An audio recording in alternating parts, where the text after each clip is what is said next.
Hey everyone, this is Sandy with Sewing with Sandy and LTDquilting.com. Today I want to talk a little bit about fussy cutting as we're working on the boho heart sew along.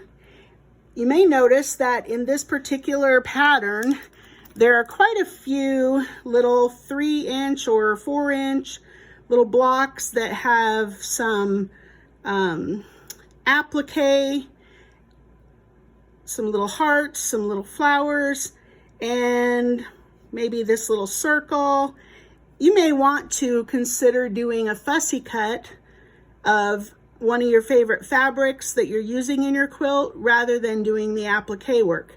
There's also these little bit bigger grandmother's flower garden, and we will go over how to do the English paper piecing if you want to do it. But if you don't want to do it, an opportunity is here also for doing some fussy cutting. So I thought it might be good here at the beginning to talk a little bit about how I do fussy cutting. And it is not an exact science, but let me show you how I do it.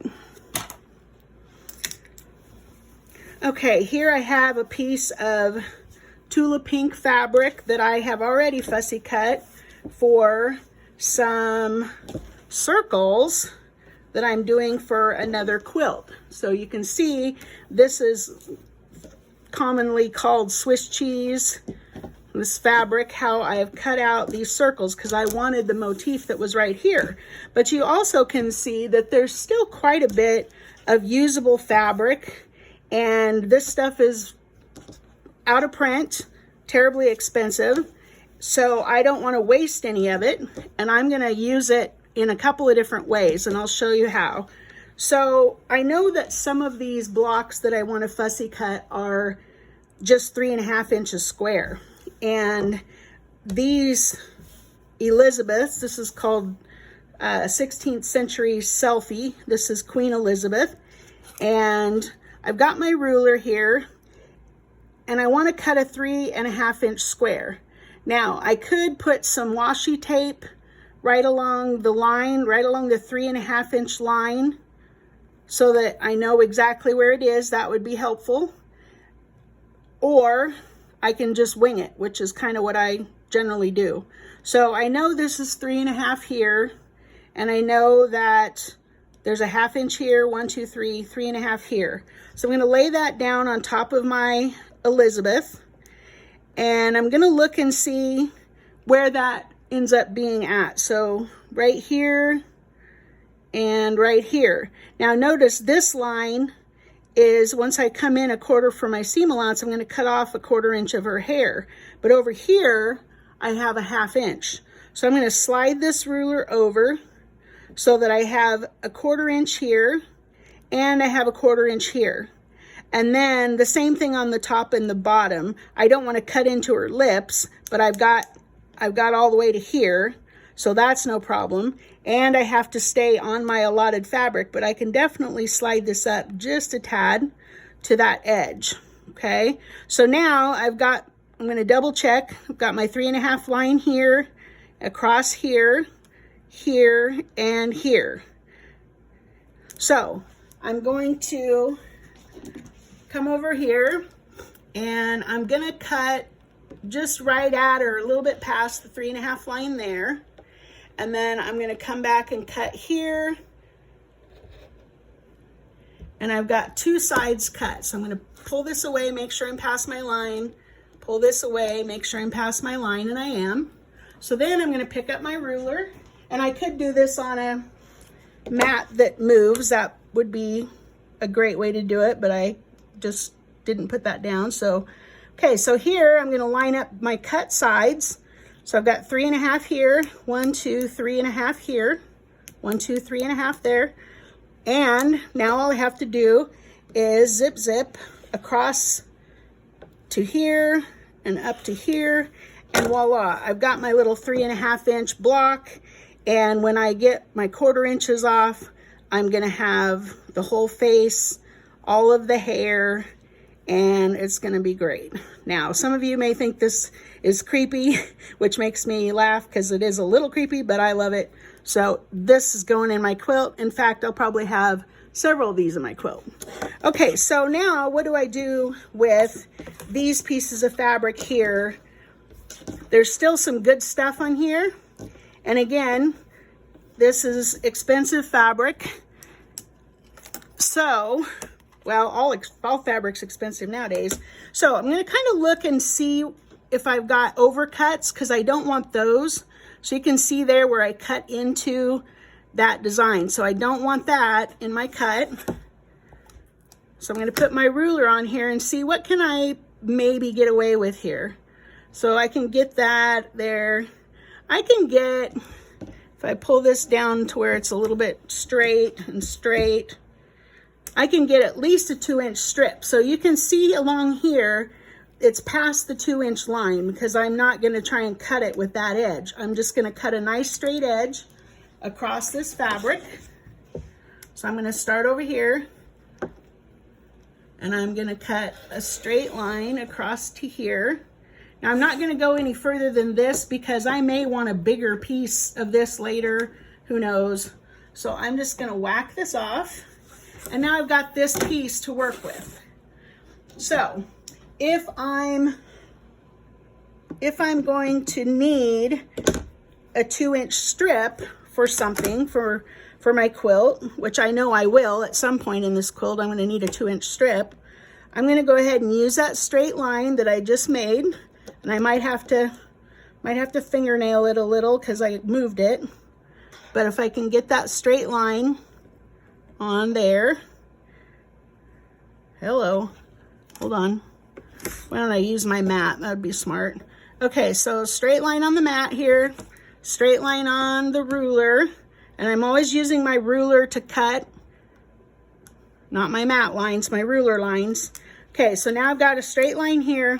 I'm going to go ahead and trim this off, and I've got a 2-inch strip. So later, when I know what I'm going to do, I might need a 2x4. I might need a 2x6. I might need a 2x2. But for now, I've got this strip, and I can cut pieces out of this and use it. I may not use this piece, hard to say, but I'm going to save this, okay? So I would probably go about getting a few more of those 2-inch cuts, and I know I've got some blocks that are going to require these 2s, but I also know that I've got blocks that are going to require 2.5.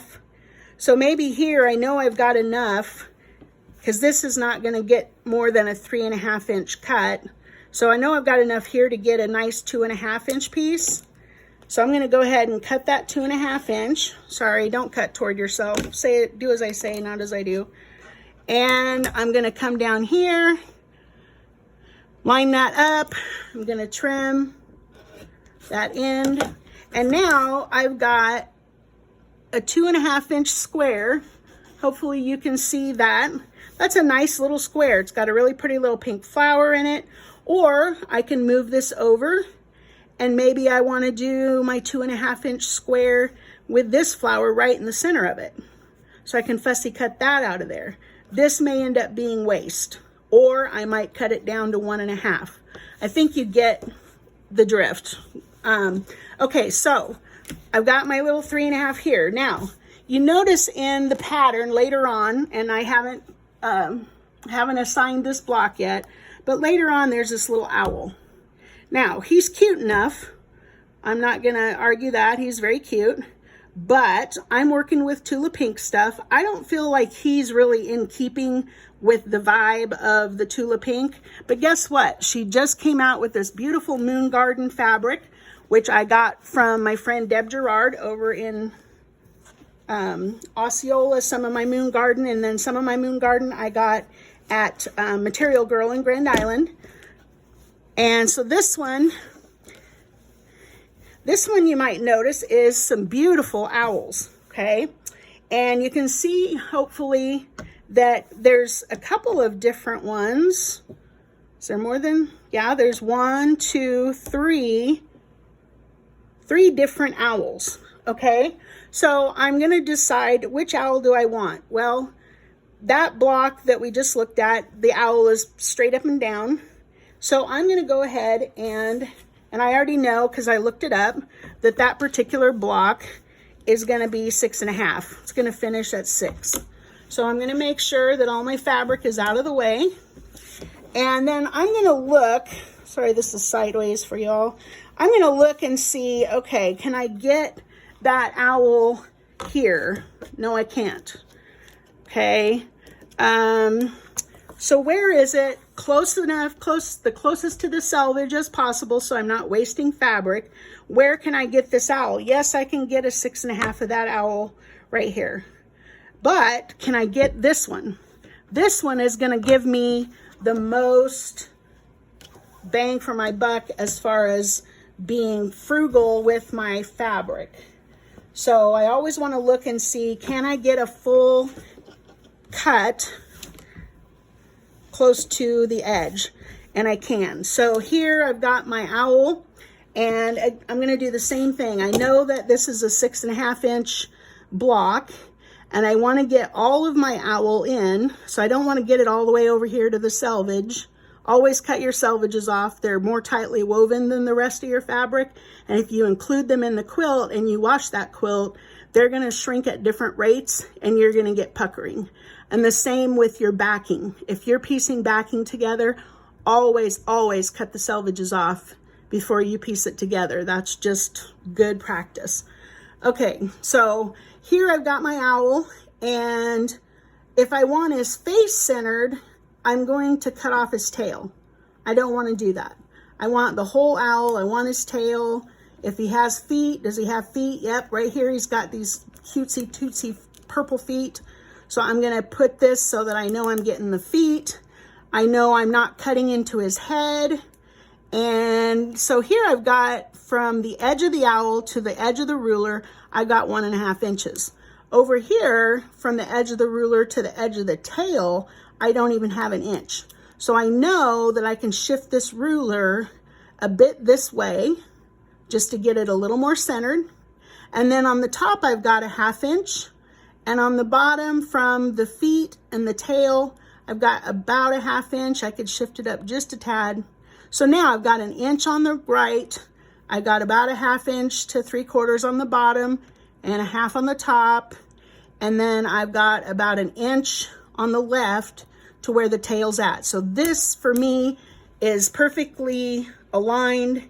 It's nice and straight. I could make sure that it's straight with my selvage, and I can do that by bringing in another ruler and putting a straight line on my selvage edge. So there's a straight line on my selvage edge, and then I can just align my ruler so that it's straight right there like that.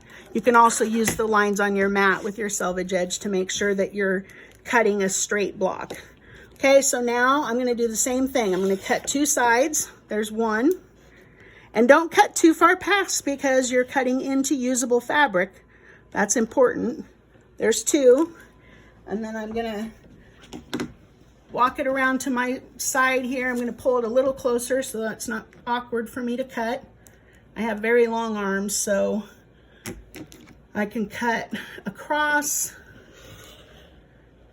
Again, just a tad past and down. And there we go. There's my owl. That's the owl I'm going to use for my block. I hope that's helpful to you all. And again, I will show you how to do the fusible owl if you want to do the fusible owl. But I'm going with this beautiful little fussy cut of this Tula Pink owl from Moon Garden. Have a great day.